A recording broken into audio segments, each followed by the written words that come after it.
I am Kylie Lundahl. These are my associates, Renny Murez and Nai Murez. The movements that you are about to see have been taken directly from other movements which shamans, seers who lived in Mexico in ancient times, used to call magical passes. Everything we know about those movements was taught to Carlos Castaneda, Taisha Abelar, Florinda Donner Grau, and Carol Teagues by Don Juan Matus, a Yaqui Indian shaman from the state of Sonora, Mexico. Don Juan's 4 disciples, in turn, taught the 3 of us everything they know about those magical passes. The seers of ancient Mexico performed these passes in order to condition their bodies and minds for activities pertinent to shamanism. Shamanism was understood by them as the acquired capacity to expand the limits of our normal perception. The peculiarity of the magical passes, which is most meaningful to us, is that by practicing them, one can become aware of some cohesive force that binds together the conglomerate of energy fields that we are. This binding effect is something similar to what modern-day astronomers believe happens at the core of every galaxy that exists in the cosmos. They believe that at that core, a force of incalculable strength holds the stars of galaxies in place. This force, called a black hole, is a theoretical construct which seems to be the most reasonable explanation of why stars do not fly away, driven by their own rotational speeds. Likewise, the conglomerate of energy fields that we are is kept in place cohesively by a tremendous binding force without which, seers believe, we would explode from within and vanish like a puff of air. The seers of antiquity were capable of handling that force once they became conscious of it. Their expertise in dealing with it became so extraordinary that their actions were transformed into legends, mythological events that could only exist as fables. After years of hard work and dedication, the 3 of us, guided by Don Juan's 4 disciples, were able to rescue the magical passes from their esoteric setting and adapt them to more conventional surroundings. The result of this restoration process we have called tensegrity, which to us is the art of using the magical passes for the purpose of becoming conscious of the binding force which holds a human being together as a concrete unit.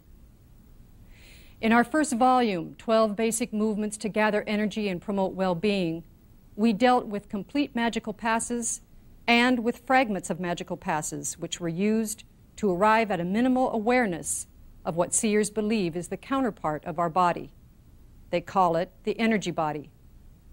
Seers argue that we can learn to perceive energy directly as it flows in the universe, and that when we do this, we are capable of perceiving a human being as a conglomerate of energy fields that resembles a luminous sphere.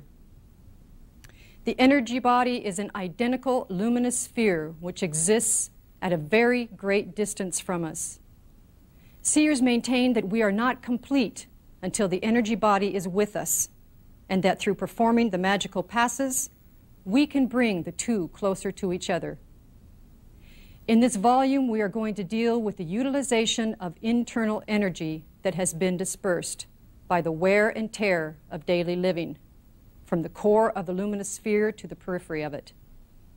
To make use of our own energy that is normally inaccessible to us is considered by the seers to be the most important step towards well-being and completion.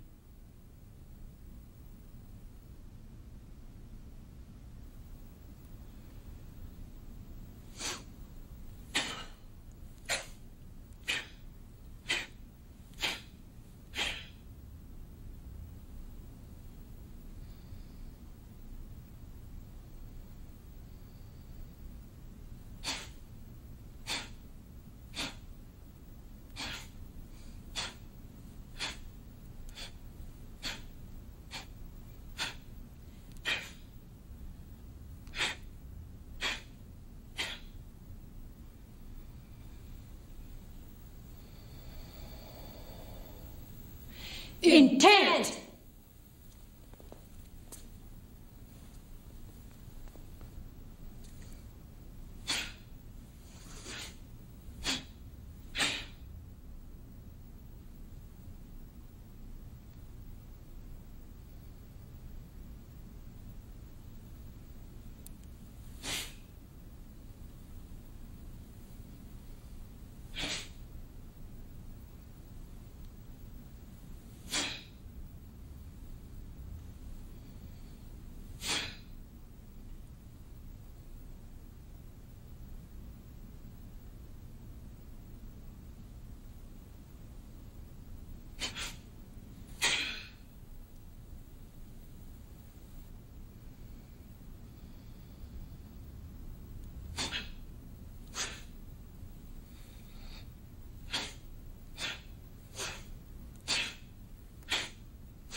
With our first magical pass, a structure made out of energy, we aim at creating a structure in our immediate energy horizon.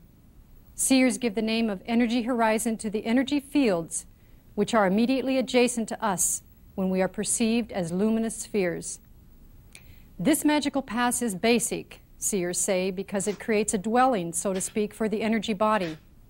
Their idea is that our energy bodies have been separated from us at birth and pushed away by antagonistic forces. By creating a magical, energetic dwelling, seers believe we put out the invitation for the energy body to come closer to us. The emphasis of this first magical pass is on the area of the kidneys and adrenals. By making the body stoop slightly forward, we create the adequate pressure on that area. Then the body is brought to a vertical position with the upper chest fully extended, the back straight, the eyes looking onward fiercely. The eyes are always kept looking to the front with as much fierceness as possible. Seers say that the eyes must reveal our unbending intent. The next movement brings even greater pressure to the adrenal area because the arms shoot out in front, bent at the elbows with tremendous force. The greater the force, the greater the effect on the adrenal area. The trunk straightens up when the arms are raised above the shoulders as if carrying a tray. The palms are then turned over with great force. The hands cross over one another and the arms are extended laterally. The hands are brought down then and pressure is brought to bear again on the adrenals by stooping the trunk slightly and bending the knees.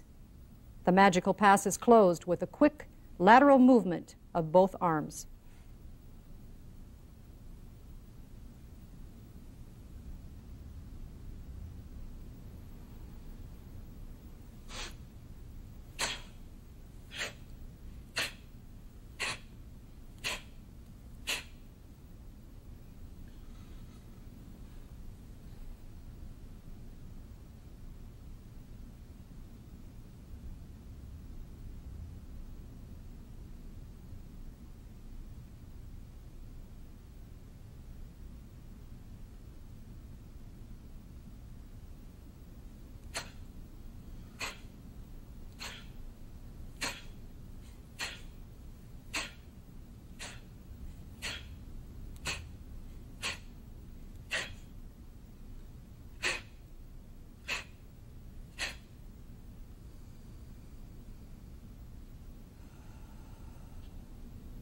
Intent!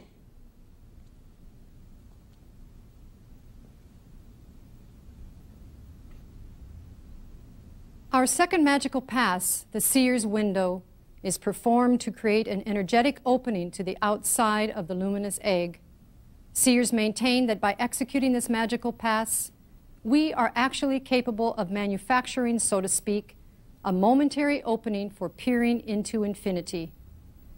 This opening, seers maintain, is of crucial value for establishing contact with the force that sustains our lives and gives us nurturance, purpose, vitality, name it. A force seers call intent. Upon creating this opening, seers yell the word intent, which they say is laid as a bridge from a human being over infinity to intent. Intent!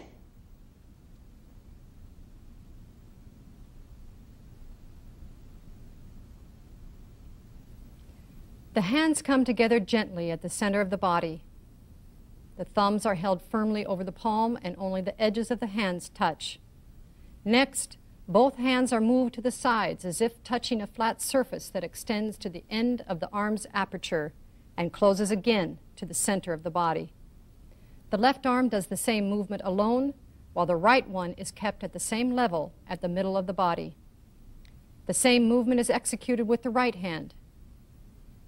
The hands are then moved from the center until they are the width of the body apart, held in a vertical position with the palms facing each other.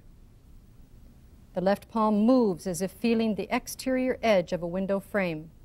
Then the right hand does the same thing. The left hand moves in an arc, pivoting on the elbow to the interior edge of the invisible window frame. It moves upward and downward once. The right hand does the same movement. Then both hands are raised above the head with the palms facing the sky. The hands come together at their inner edges, and both are extended to the sides, as if tracing the interior upper edge of a window frame. They are held in the center point again, and the left hand performs the same movement. Then the right hand. When both hands are joined together again, the hands draw a small circle until the palms are down and as if resting on an invisible window sill.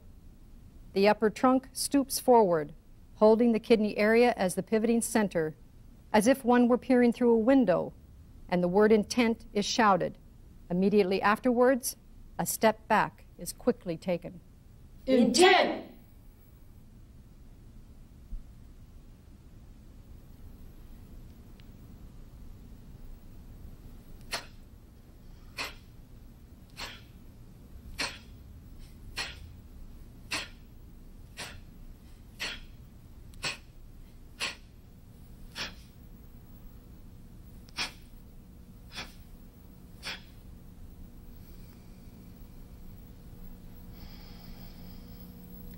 Intent!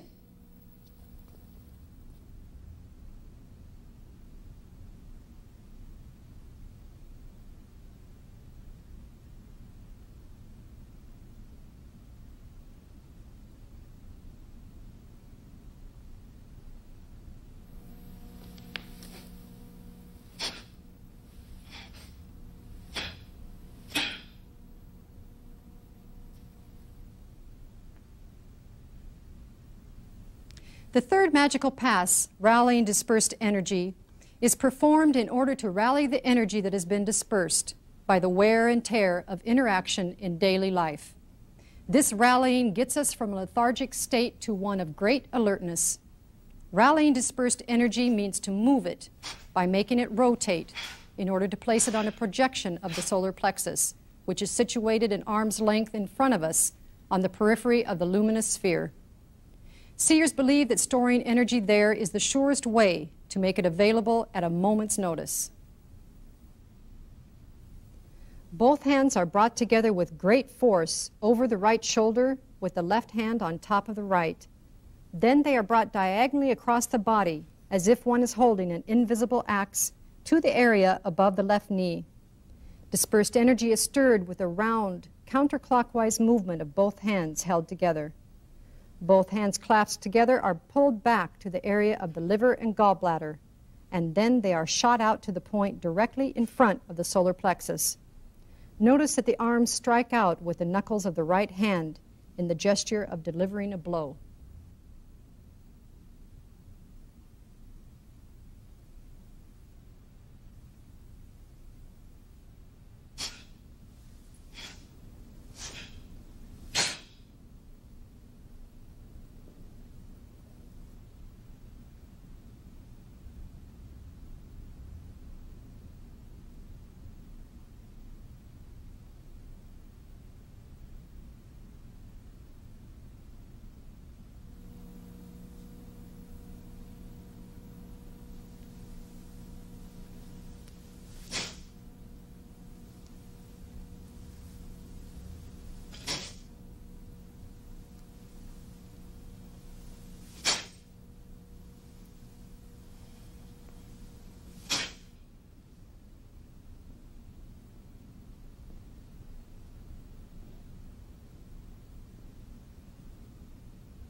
The fourth magical pass, called piercing the two columns of energy, rallies dispersed energy by deliberately poking it at centers that seers consider to be key spots.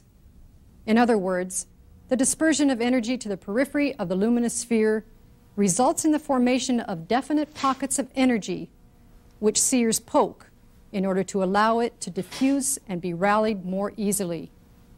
Poking is not done with the hand, although the hands and the arms are used, but it is done with an energy we call tendon energy, for lack of a better name, which streams out of the limbs when they are projected out with sufficient force.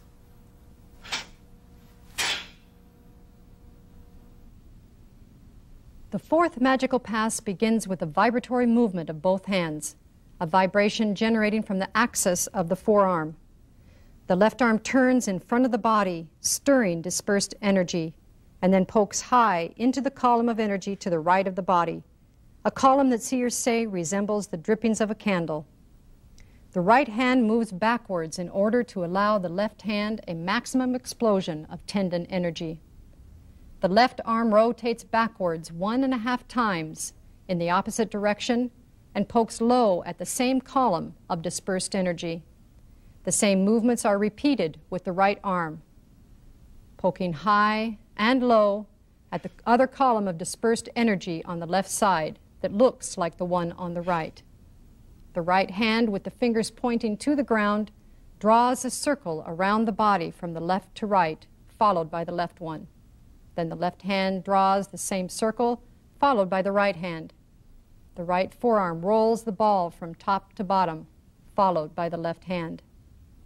Both hands hold the ball of energy on the solar plexus and first push it in, then pull it out forcefully and push it onto the projection of the solar plexus on the outer edge of the luminous sphere.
The seer's idea that sustains our particular series of magical passes is that through the effects of daily life, our internal energy, which is amassed around the area of the kidneys and adrenals, is dispersed to the periphery of our luminous spheres. This dispersion does not mean in any way a loss of energy, but rather a loss of our facility to gain access to it. The fifth magical pass, awakening the center of feeling, has to do with the deliberate calling of the dispersed energy on the periphery of the luminous sphere in order to bring it to a specific center of feeling, a center located on the left side, right above the edge of the rib cage, at the height of the upper tip of the pancreas and spleen, a spot which seers believe is the epicenter of feelings. With this movement, we are preparing the bond of indisputable affection that must exist between the body that we know and the energy body that we don't know, but which every one of us intuits. In our fifth magical pass, we keep the knees slightly bent in order to allow the body stability. The hands join in a forceful yet very controlled movement. They come together and pierce the dispersed energy accumulated right in front of us. They rip it upwards and they turn it clockwise to stir it. The hands come down to the midsection to the stomach level. Then they are turned over with the right hand on the top. They cut upwards in a ripping movement, and then they are brought to the area of the pancreas and spleen. From there, the hands push out to the sides, and they rip what seers consider to be the heaviest concentration of dispersed energy, the energy that accumulates next to the left and right sides of the body. Seers refer to that concentration as columns of wasted energy that give the impression of the dried-up drippings of gigantic candles. The hands are brought again to the center of the body. They rip upwards. They stir the energy once again in a clockwise direction and are brought once more to the pancreas and spleen areas, and then they are projected out to the front of the body.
Our sixth pass, transferring energy to the assemblage point, deals with the transfer of dispersed energy from a frontal area to the back in order for this force to serve as a crutch for the assemblage point.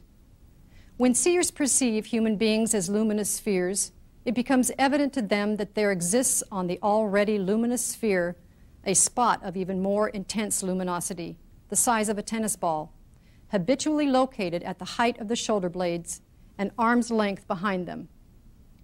Seers are thoroughly satisfied with their conclusion that it is there, on that spot, that perception is assembled, and that is why they call that spot the assemblage point.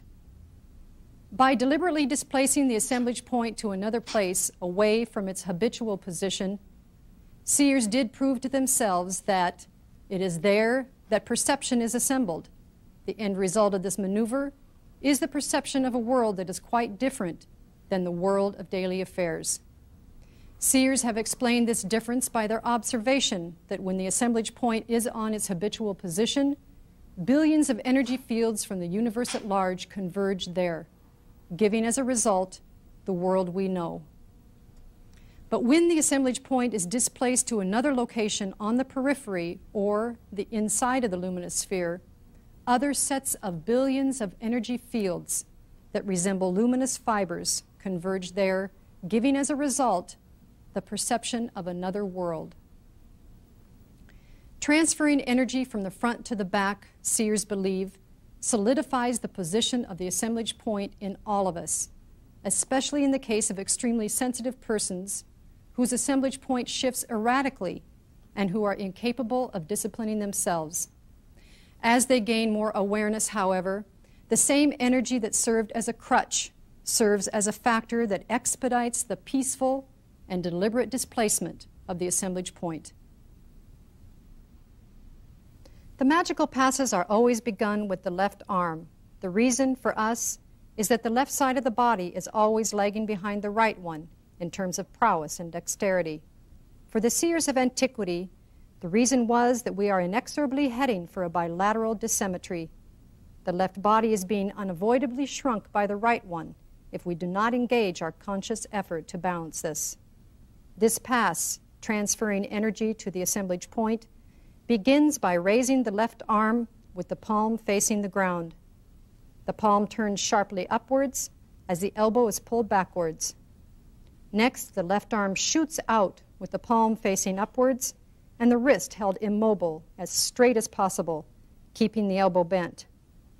The left forearm is raised to the level of the eyes as if it were a mirror in which we can see ourselves. We stare at the palm of the hand for a moment, then the hand closes into a fist that pivots 45 degrees to the right. The elbow is raised until the upper arm is parallel to the ground and the fist points downward, still twisted at an angle.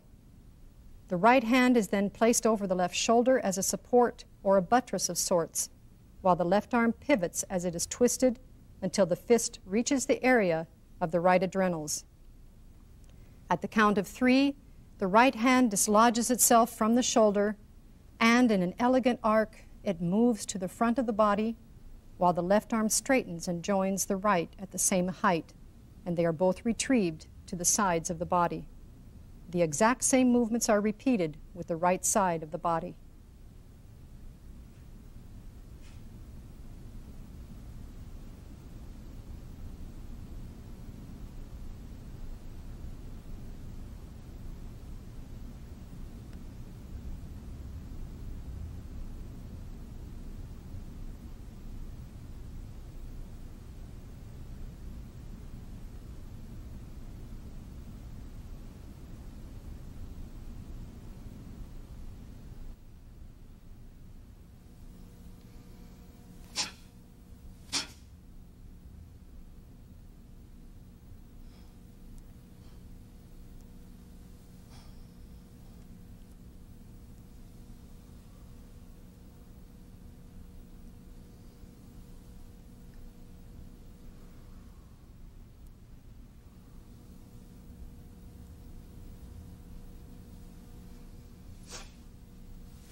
Our seventh magical pass, bringing energy down from above the head to 3 different areas on the front part of the body, brings dispersed energy from the top of the luminous sphere to 3 areas on the body: the chest, the stomach area, and the groin.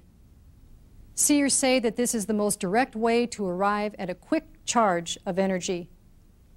Energy that has been dispersed to the area just above the head is, according to seers, an extremely active, extremely aggressive energy. Or rather, the fact that energy from other parts of the luminous sphere has been transferred to the area above the head makes that energy extra volatile, highly charged. To place that energy on those 3 areas of the body, seers say, ensures a quick and effective reaction on our part. This movement, bringing energy down from above the head to 3 different areas on the front part of the body, begins with the raising of both hands with the arms stretched downward.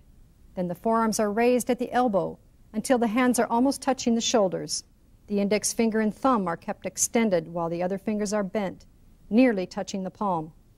All the air from the lungs is exhaled and a deep breath is taken while the left arm extends totally in front of the body and the right arm, bent at the elbow, is thrust backwards. A full extension of the shoulders is obtained in this manner. All the air is exhaled then as the left arm is retrieved all the way to the back and the right arm is extended fully onward. Another breath is taken while the right arm is retrieved to the shoulder and the left one is pushed to the same level. With both arms at the level of the shoulders, the left arm is extended straight upwards with the index finger pointing to the zenith. All the air of the lungs is expelled at this point.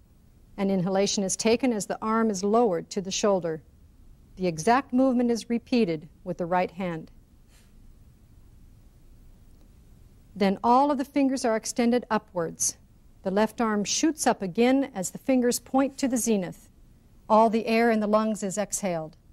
The fingers curl as if grabbing a handle, and a deep inhalation is taken as the arm is pulled downward until the hand, still holding an invisible handle, is lowered to the level of the shoulder. The same movement is executed with the right arm. And when both hands are held together at the same level, the air inhaled with the last movement is held in the lungs, while the left and right hands come together twice, as if mixing a paste. The hands slide over the breasts with a deep exhalation. The hands move to the midsection, fingers touching. A deep inhalation is taken. Then the hands slide over the midsection from the center to the sides of the body as all the air is exhaled from the lungs. The hands go to the groin area, fingertips touching. Another inhalation is taken, and then the hands slide over the groin to the hips as all the air is once again expelled from the lungs. Notice that the elbows are kept pulled backwards and the chest is fully extended.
Our eighth pass is called pulling and wrapping the internal fibers of energy.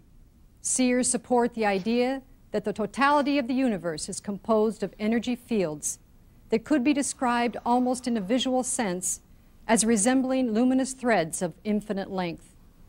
Seers say that such energy fields can never be broken, that they could only be stretched and bent. With this rather complex magical pass, seers aim at pulling and stretching thread-like energy fields that exist inside the luminous sphere in order to buttress areas which they consider to be essential for withstanding the redirection of dispersed energy, such as the areas around the shoulder blades and the shoulders where ganglia are heavily concentrated.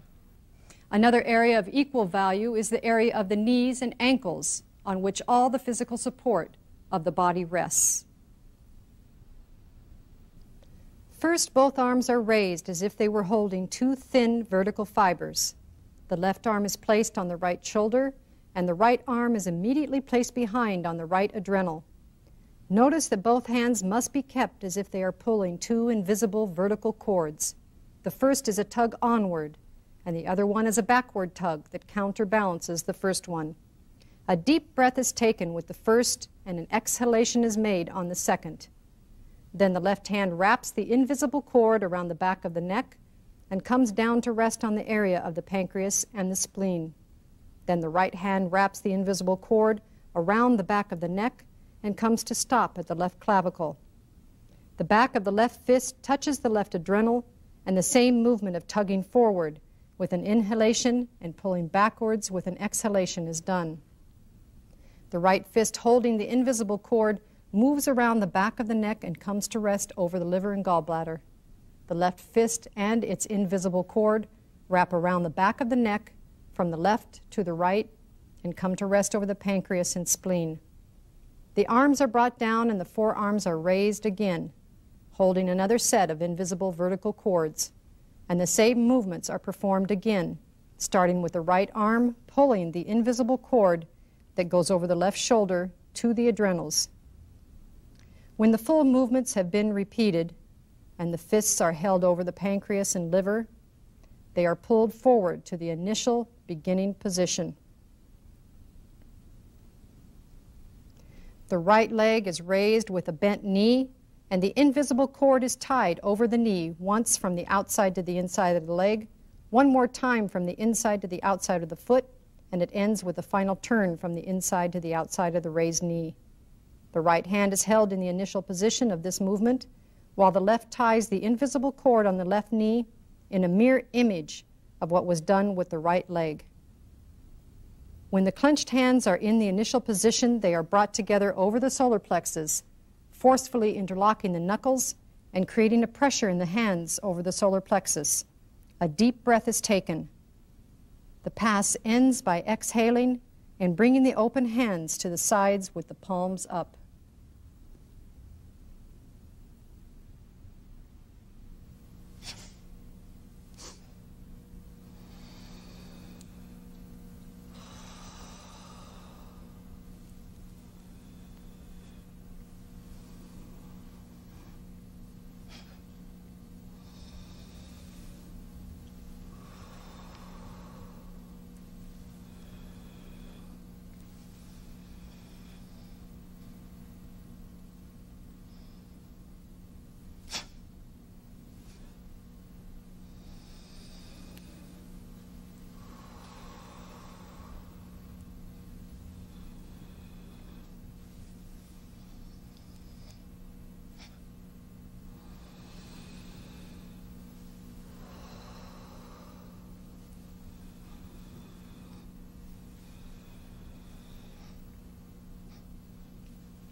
Our last magical pass, called the stellar hatch, is the final stage of our energy manipulation.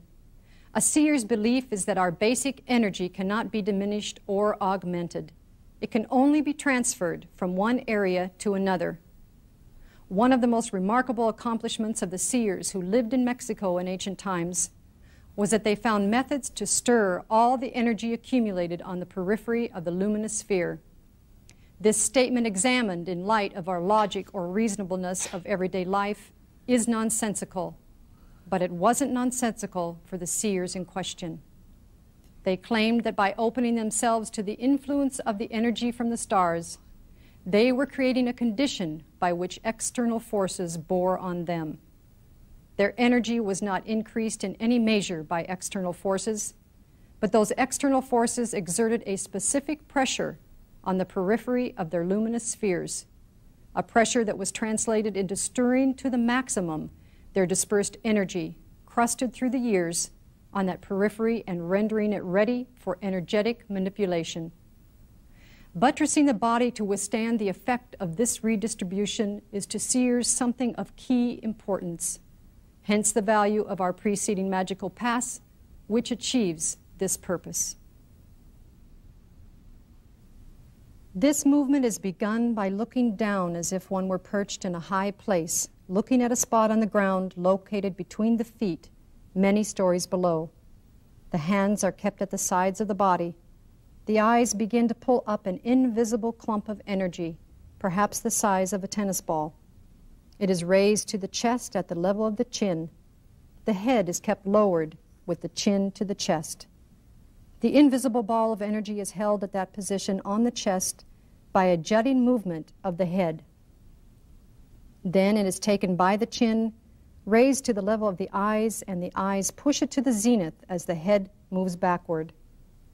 Once that ball of energy is held to the zenith, the arms proceed to cut an opening in the energy ceiling above the head.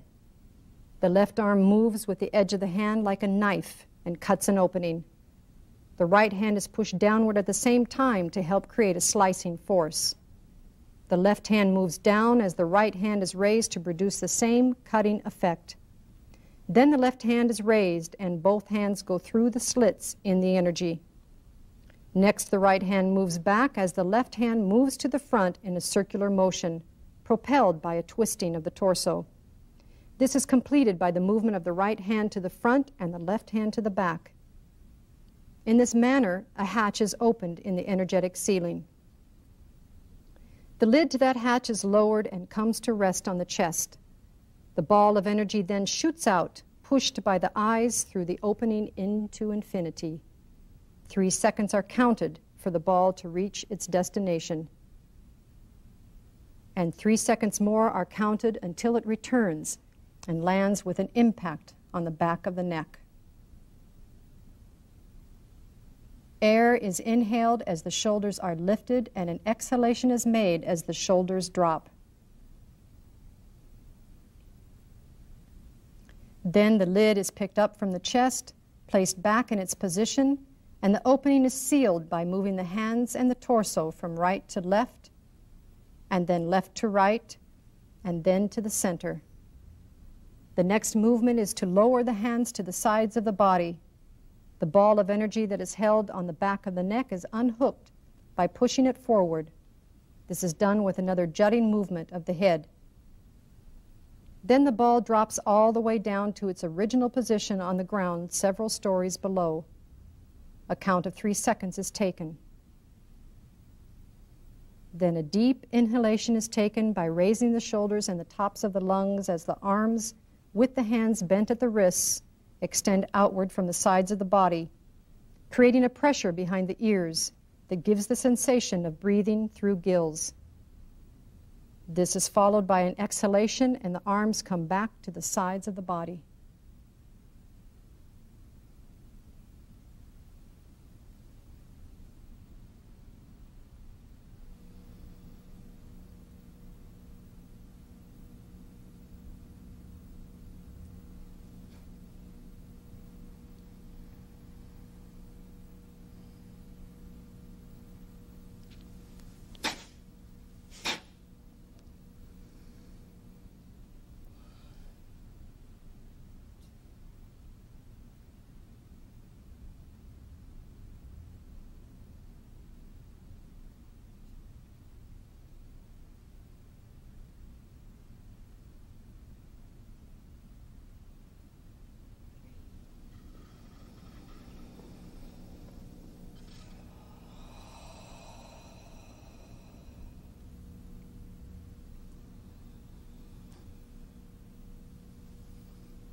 Intent!